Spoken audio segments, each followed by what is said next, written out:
کیا فرعون نے آخری لمحے میں توبہ کر لی تھی؟ سہیل محبوب گودھرا انڈیا سے۔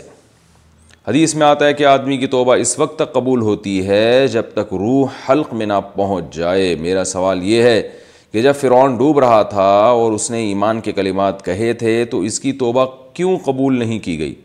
نیز ایک عالم صاحب کہتے ہیں کہ بعض علماء نے فرعون کو جنتی قرار دیا ہے، کیا یہ بات درست ہے؟ فرعون کا جہنمی ہونا قرآن سے ثابت ہے۔ النار یعرضون علیہا غدوا وعشیا ویوم تقوم الساعہ ادخلوا آل فرعون اشد العذاب۔ یہ صاف قرآن کے الفاظ ہیں کہ فرعون آگ میں داخل ہو گیا جس پر وہ صبح اور شام آگ میں جلایا جاتا ہے، اور قیامت کے دن کہا جائے گا کہ اس سے بھی سخت ترین عذاب میں اور اس سے بھی زیادہ سخت آگ میں داخل ہو جاؤ، یعنی جہنم میں۔ تو اس سے پتہ چلتا ہے کہ فرعون کی توبہ قبول نہیں تھی، اور سورہ یونس میں اللہ نے فرمایا الآن وقد عصیت قبل۔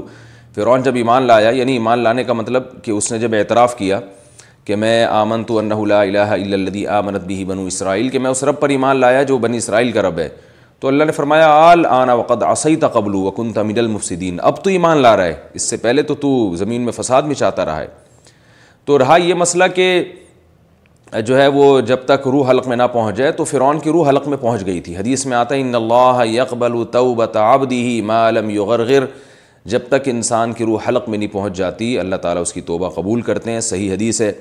تو فرعون کی روح حلق میں پہنچ چکی تھی، وہ جب ڈوبنے لگا تھا تو مرنے لگا تھا، وہ بھی بڑا ہوشیار تھا۔ صرف ایسا نہیں کہ جب وہ راستے آپس میں ملے ہیں تو فوراً توبہ کی ہے اس نے، بلکہ قرآن و سنت کو اگر آپ جمع کرتے ہیں تو اس سے پتہ چلتا ہے کہ اس کی روح حلق میں پہنچ چکی تھی، اور وہ کنڈیشن جو بالکل موت کے وقت انسان کی ہوتی ہے کہ برزخ کی کچھ چیزیں اس کو نظر بھی آنے لگتی ہیں، وہ سب چیزیں اس نے اپنی آنکھوں سے مشاہدہ کر لی تھیں۔